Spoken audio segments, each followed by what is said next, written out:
started out as, unfortunately, a kind of a regular case.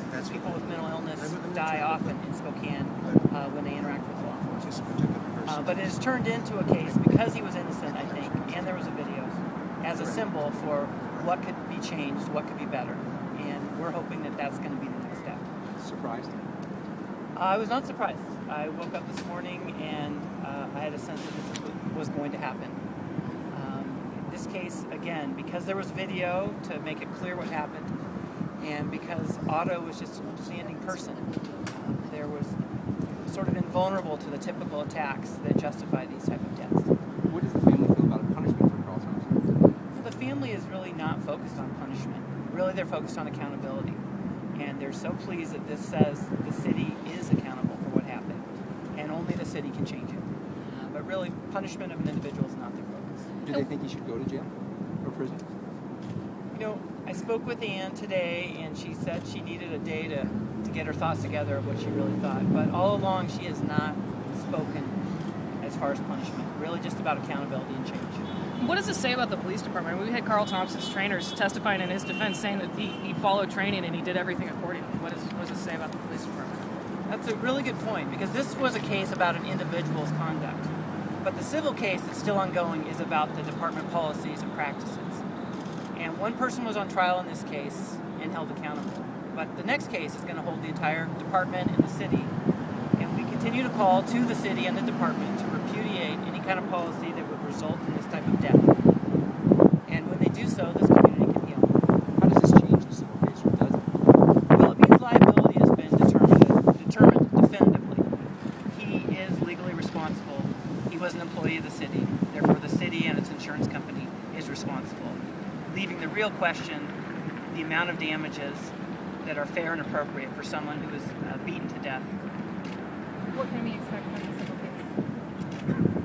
Well, in fairly short order, I'm assuming the civil case, the stay will be lifted, and the parties can engage in discovery so that each side knows what evidence the other has. But it will now focus really on the damages. What would a reasonable jury award Otto for going through that suffering leading up to his death, and his mother for the loss of him in her life? What would be fair? I mean, what kind of dollar figures are we talking about? Well, we're not really prepared to engage in that yet at this point in time.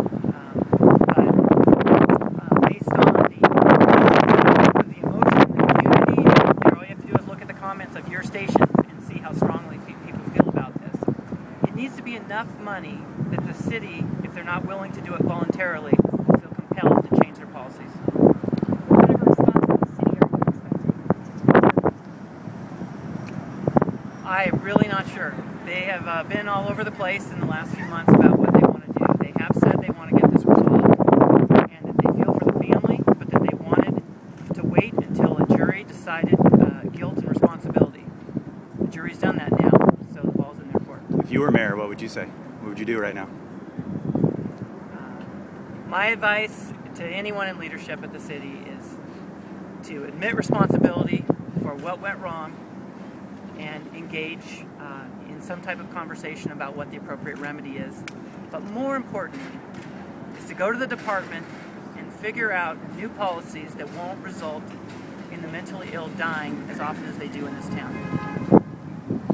Will this go to trial? Very few cases go to trial in the civil arena, and I think with this finding, it's doubtful. And it really is going to be up to the city on whether they're willing to make a real change and break from the past, or do they want to circle the wagons and continue to defend policies that are really out of date. Do you expect to have the defense? Yeah, in any type of case where there's prison time, there's usually an appeal.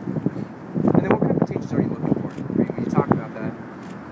Well, the first, right off the bat, is that if the policy is each citizen who the police interact with is a potential cop killer, therefore the first response is to get them in cuffs, that is just wrong. That violates the Constitution. That's not the kind of community we live in. Police officers have dangerous jobs, and we need to support them and protect them. But making a presumption without evidence that someone is actually dangerous and assaulting them hurts all of us, and it takes the faith away. Second thing is the department on occasion has employed crisis intervention officers department has some, but in all the events where people have been killed lately or died, they seem to not be on the scene or not involved in the scene. And so we really need to update that program and put resources so that police officers are as protected and knowledgeable as they can be when they're dealing with folks with mental illness, and that they don't escalate the situation so that innocent people on both sides of the badge die. What do you say to people who are like, well, it's a civil lawsuit, all they want is money?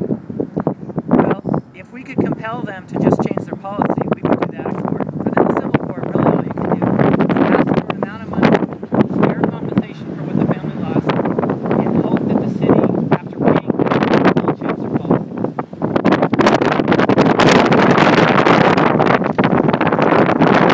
you go to verdict, you lose control of the case, and the decision is in someone else's hand, in this case 12 people, who are not going to everyone in the courtroom were on pins and needles. What would they do? And as Otto Zehm said, they saw through what happened and did the right thing.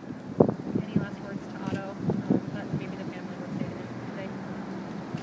Well, as you know, it was his birthday on Monday, and ate a piece of birthday cake for him. And I've spoken with so many family members, and they just talk about what a bright light he was in their lives and other people in the community. And he is not forgotten, and nor will he be.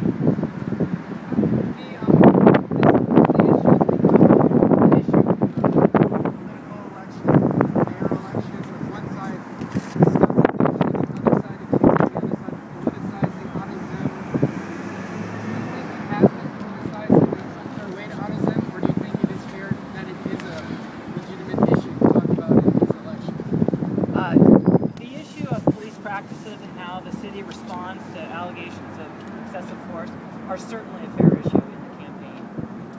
Whether or not one side is either by talking about it, taking a political opportunity, or another side by not talking about it, taking a political opportunity is beyond my expertise.